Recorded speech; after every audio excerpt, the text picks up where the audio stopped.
Hi guys, welcome back to a new episode of Finance and Crypto Guide. Today in this video, I'm going to show you how you can log into your Highlands Mortgage account. Keep watching the video till the end. To log into your Highlands Mortgage account, firstly go ahead and launch open any web browser of your preference. On the search box at the top, type in highlands.loanadministration.com and make a search. You will end up on the login page of your Highlands Mortgage account.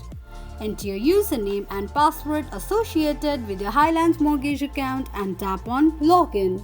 Click on an eye icon to check if you have entered your password correctly or not. Tick mark on the box that says Remember my username in case if you want your username to be remembered next time you log in.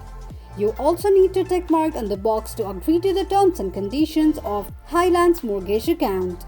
This is how you can log into your Highlands Mortgage account quickly and easily just in few steps. If you have any thoughts or queries, let us know in the comments section. Don't forget to subscribe to our channel. Also press the notification bell icon so that YouTube will notify you whenever we post a new video. I hope this video was helpful to you.